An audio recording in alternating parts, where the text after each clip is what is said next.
Ladies and gentlemen, welcome to Game 3 of this potential best of 5 here between two incredible players, both from TeamLiquid.net, spawning in the bottom left position as the blue Terran player. He is up 2 games at the moment, reading his opponent's style, I have to say, like a book in this series so far, and successfully beating him 2 games in a row.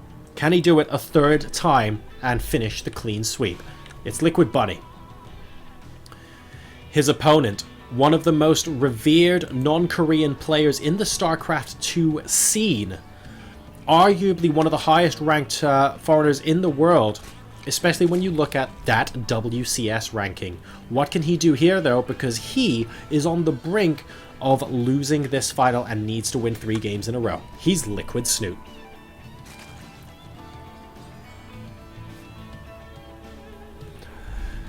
Alright guys, is this going to be the final map? I think Snute is the one that has to switch things up here.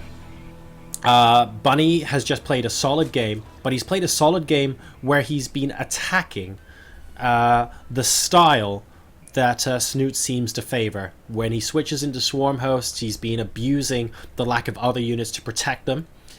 So there haven't been enough gas to get those Banelings, to get those Mutalisks out to support them. And 2 games in a row now, Bunny's been able to smash that open. So I don't think Snute can do the same thing here in Game 3. But I do think he can do something different, or tweak up his style a bit, and beat Bunny straight up. That's really what I'm looking for here. I'm looking for a Game 5. Caster Bias is currently swinging in the Zerg direction. We'll see if it ends up happening. Got the command center first here on Deadwing. Big map, potential 4 spawning locations. It's going to take a while for the players to confirm they've actually spawned cross positions from each other.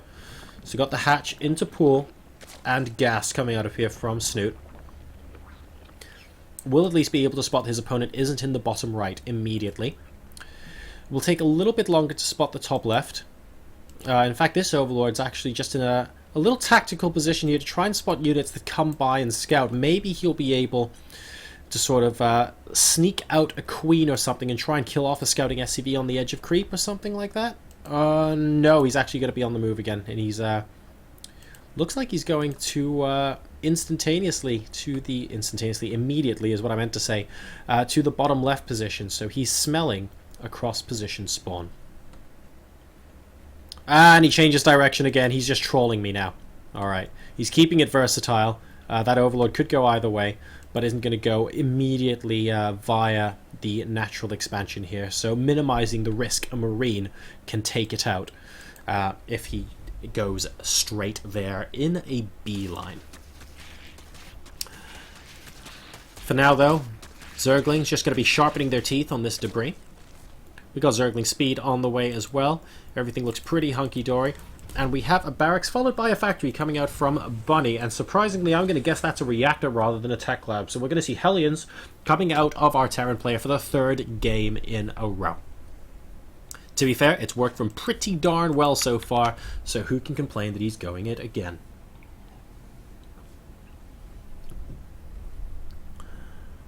All right.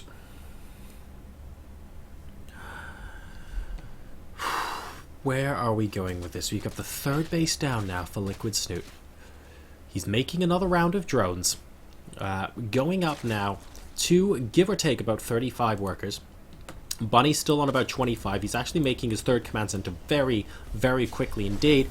Bunny has still scouted absolutely nothing. And this Overlord from Snute is now going to spot that there is Terran activity in the cross position. So he knows it now. He's just going to keep out of sight. Do these SCVs see the Overlord? No, they just do not see the Overlord. Alright, so Snute successfully keeping himself hidden at the moment. And he's going to be able to get into a position to spy what's going on inside the main base.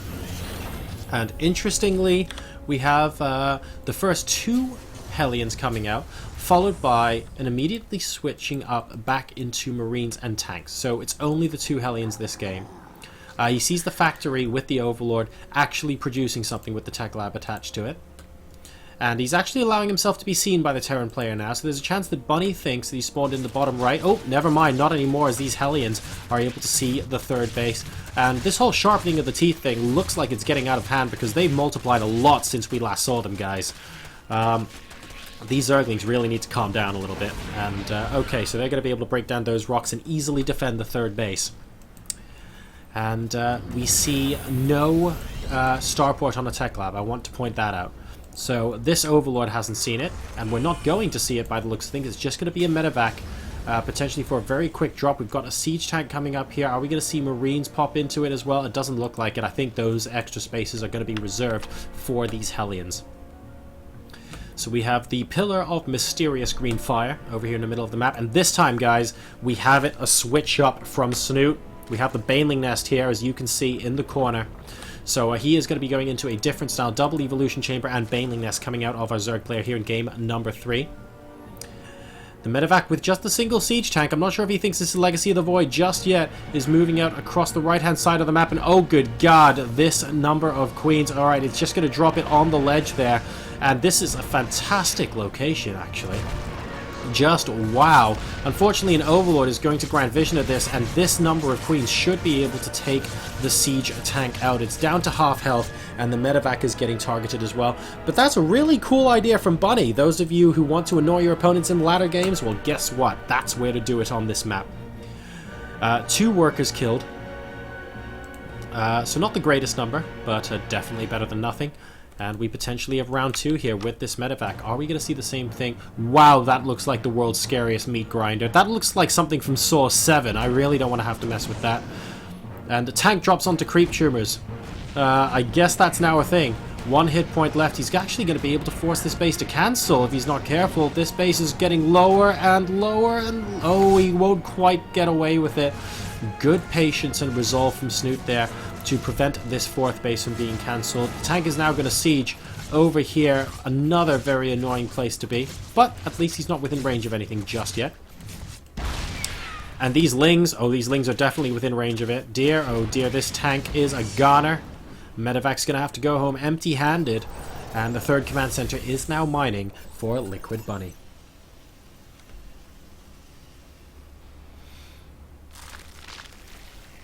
And a lot of Banelings being produced onto creep. Now, this is different, guys. We see Banelings in this game. Not going to be little green, but little red landmines by the looks of things. And I don't know if we're still going to be seeing the same Swarm Host transition at a Snute here. Is he just going to be playing Ling Bane Muta? Because he has actually just started the Spire. Or is he eventually also going to be going into Swarm Host? I don't know. Maybe he's playing quite a lot on Xel'Naga Caverns with Swarm Host at the moment. He's going, these guys are great. But on this map pool, there are still some pretty good maps of Swarm Host, but not with the kind of timings that Bunny's got. And double drop coming into the 4th base location now. But dude, this time there are Banelings, and he's not liking that one bit. Managing to save most of those Marines actually in the medevac. So he will be able to pick up, and it looks like he's going to go into the natural. Actually saving it for now. He needs to be very careful. See, I guess the equivalent of the new Tasteless Secret Hallway going up there, and he's actually going to be targeting the same base, but the Zerglings are here, the Banelings are here. Wow, great target firing on those Banelings, doing as much damage as he possibly can with those Marines before the medevacs have to pick them up, and he has to go home. Nice little StarCraft Master kind of play coming out of there from Bunny.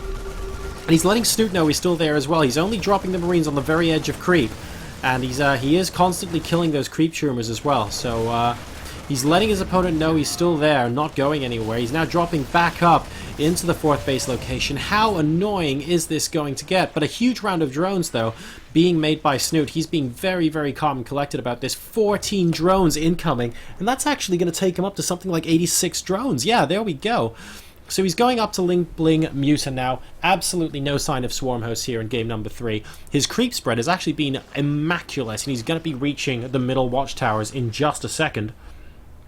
And Bunny's coming up now, not with siege tanks, but with widow mines as well. So he's adapting his play, and he's saying, okay, more Lings, more Banelings, more Mutas, fine, I'm going to go more mines. And right now, ooh, getting those Banelings off of creep and the splits being really good from Bunny means that he is able to save most of his army there. If we take a look at the resources lost, we actually have Snute losing a little bit more at this point.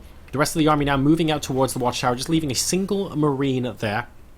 And I feel like Snute's okay here. He's at 174 supply versus 150.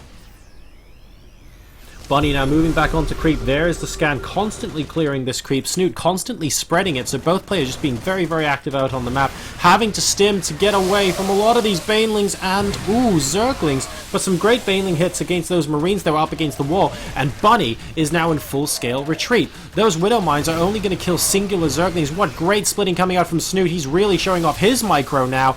And with the first mutas that are coming out, he's actually pushing this army all the way back into the third base location. The banelings are still continuing to roll in, and they're going to roll into the mineral line as well. Needs to be so careful not to lose all of those there. A whole bunch of workers die, 7 in total. The mutas and the Zerglings manage to pull back. A decent number of workers killed by those banelings. It's 84 versus 64. And all of the upgrades are coming in at once. 2-2 for the Terran player, 2-2 for the Zerg player, flyer attacks for the Zerg player. This is a conventional game of Ling Bling Muta versus Biomine by the looks of things, and we're going to be transitioning into a little bit of Thor usage as well to try and contain those Mutalisks going forward, and to also act as a great damage buffer for those banelings as well. You really want those banelings to explode against the Bio. You do not want them exploding 15 to a Thor, or however many it takes to kill them. Just not a good situation to be in. We've got the infestation pit coming out from Snute now. We'll be keeping an eye on what that ends up being. Doing a little bit of damage over here at the third base. Needs to be careful he doesn't run into those Thors though. And losing a muta or two, nothing too catastrophic. Number of workers killed so far this game, it's 8-5 in favor of Snute. And he has got that map control at the moment with that excellent creep spread. Notice how, by the way, guys, Bunny was constantly scanning to pick off this creep, right? Don't forget about that. Well, guess what? It's all back and there's change as well. So Snute has been so active on the map with his creep spread. I think we need to remember this. He's clearing up a whole bunch of creep tumors now. But you know what? He's going to... I mean, we're just going to see more creep tumors elsewhere very, very soon. And here come the Zerglings and banelings from both sides. We have the mutas on the right-hand side as well. Great splitting of the banelings, actually, picking off so many of those Marines. And I feel like the Zerglings can just come in and surround the Thors now. Good pickup by the medevac. And Bunny is in a little bit of trouble here. 172 to 137 supply. Our Terran player is struggling to find purchase now that Snute is shifting up the way he plays. But he's shifting up the way he plays with the same ultimate end goal. This is the kind of game we were looking for in the first two, and he is going to be transitioning into those swarm hosts, but this time there's nothing Bunny can do to get on top of the swarm hosts. The Lings and the banelings are just too strong right now. And he's scanning and picking off so many creep tumors, but look at how much more creep is coming in here. And I expect to see Queens coming out to put some more creep tumors down here as well. Just really, really good at being active and forcing those scans out of the Terran. And more banelings being morphed in. We have Lings and mutas maybe not wanting to engage off of creep on their own just yet. But he is buying a lot of time for a good number of swarm hosts to come out now. He's only up to 9, but the rest of his army is looking pretty scary. And Bunny's trying to make headway. He's not really dropping anywhere though. He's actually just wanting to go absolutely full pelt with his entire army. I'm not sure I 100% agree with that. Ooh, these swarm hosts, though, they need to be careful. They don't... Oh, man, they're getting so close to the Terran there. They need to seriously watch themselves. I wouldn't have them that far forward if I were them. Swarm host now burrowing. There are Lings and banelings on top of them. Bunny cannot quite move into them at will. Here come the Locusts. Are we going to see the Lings follow up with the banelings? Yes, we are. Massive wraparound. Here come the banelings. Don't explode. Oh no, he exploded a lot of them on top of the Thors there. I think that was catastrophic for Snute. Is he going to be able to save the swarm host? He needs to run back. That was a huge... I think it looked like a manual detonation on those banelings. And could that be the mistake that cost him the series? He's still up 40 supply, but a lot of these swarm hosts are now going down, and at least the banelings are able to push this bio back until the locusts come out again. Will it be enough though? The Lings and mutas coming in. It looks like they will just about clean this up. Big mistake from Snute and a massive lump in throat moment from our Zerg player, but he is able to recover from it. And Bunny now is losing a lot of his army, and crucially a lot of those medevacs are going down as well. You want to be saving those heavy gas units. You don't want the Thors to go down. You don't want the medevacs to go down, so that you basically just need to recreate Marines. And Bunny at the moment lost a lot of those medevacs. He lost all of his Thors. He's down to 125 supply versus 192 from Snute. So Snute, despite that mistake, very much in the driving seat. More swarm hosts coming out. He's down to 7, unfortunately, but 6 more popping up here, and his creep spread is continuing to be most excellent.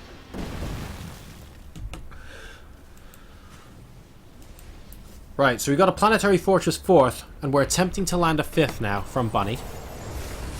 Snute's already on 5 bases, and he's trying to kill off this 5th as well. He knows that this is here. Probably needs to swarm host it up. I'm a little bit uncomfortable with the swarm host being separate from the rest of the army. I'm really worried that potential quick stim in might kill a lot of them.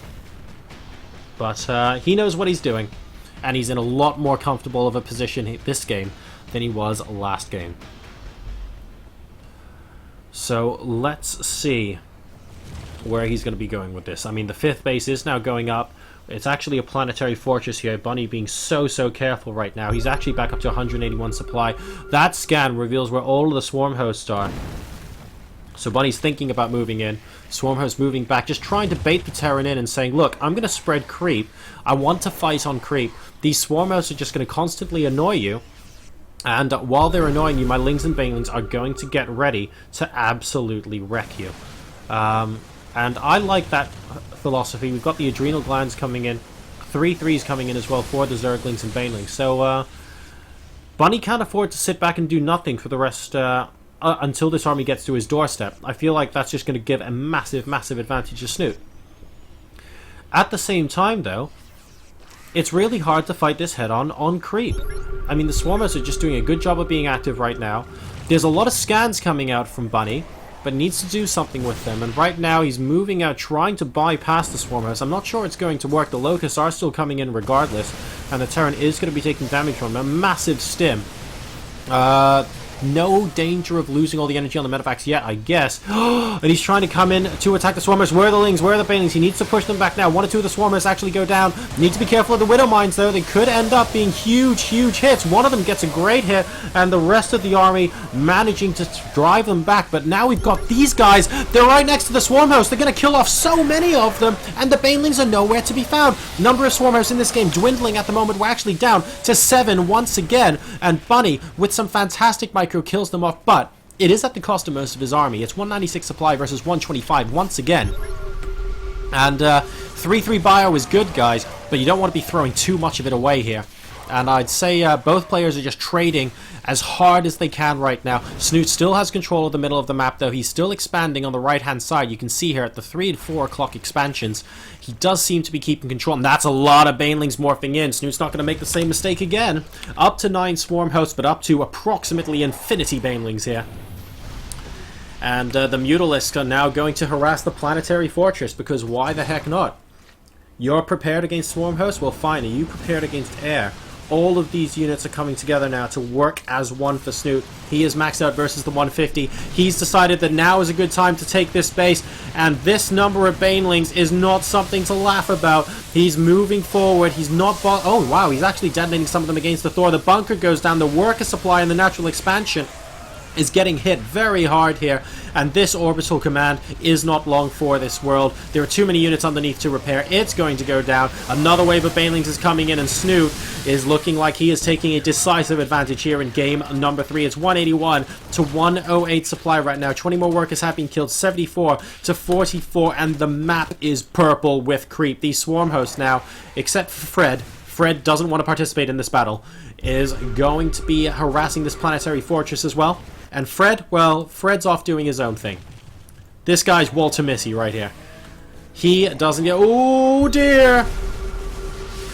Oh, dear, he needs to be so careful. Those locusts spawned at exactly the right time because all of those swarm hosts were so vulnerable. Snute, please. I think he's going to get away with it. And I think the supply advantage means it's not going to matter. There we go. GG is called. Liquid Bunny concedes to Liquid Snute. In game number 3, we will be going into a game 4.